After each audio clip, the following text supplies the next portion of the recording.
And I think it's interesting, again, to point out that when we talk about this freeze warning, we're not talking necessarily about ice on the roads. Right, yeah, it's just protecting your plants. And if you didn't do that, they're probably done with anyway. They're gone. Sorry. Probably too Bless late. their hearts. Gone on the glory. Yeah, we're obviously talking about a really cold forecast for trick-or-treating. And out the door this morning, this was my windshield after I was doing a little bit of work. I had a pretty thick layer of frost, and it took a little while to warm up the car as well. So just a reminder, might take you an extra 5 or 10 minutes to get ready and head out the door and start scraping a little bit this morning. Might help wake you up as well.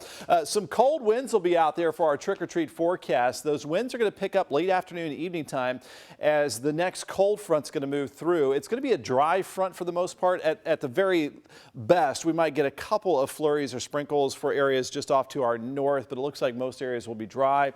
I'd say around 40 getting started in the late afternoon, early evening for trick-or-treaters, but with those winds possibly gusting to 20, the wind chills will be around freezing or even below freezing. So just got to really layer up out there. Our temperatures are in the 20s in most locations. Now downtown 35, but at the airport 31, and the suburbs and outlying areas in the 20s. And most locations are showing 20s this morning. So definitely the first widespread hard freeze for the area.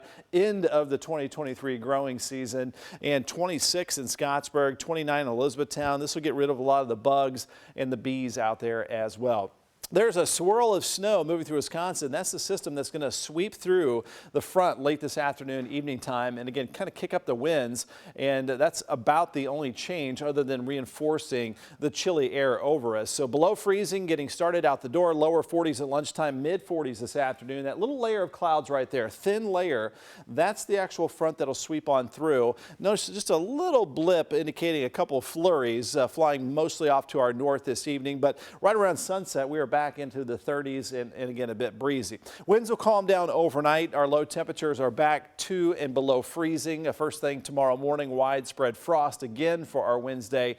And tomorrow afternoon, despite all blue sky, lots of sunshine, highs only in the middle 40s again for your Wednesday afternoon. Wind chills upper 30s, lower 40s for the afternoon, but notice we are back down to around freezing around the peak of trick-or-treat time here at 7 p.m. So our hometown temps for today with those cold breezes out there in the middle 40s. This is running about 15 to 20 degrees below normal for this time of the year. And back to around 25 to 30 for our lows for tonight. Looking better Thursday, mid 50s, and then warming back up into the mild mid 60s for Saturday and Sunday with a mostly dry outlook. Could see a couple rain showers early Sunday and late on Monday. Falling back an hour, extra hour of sleep, and an early sunset Sunday at 5:30.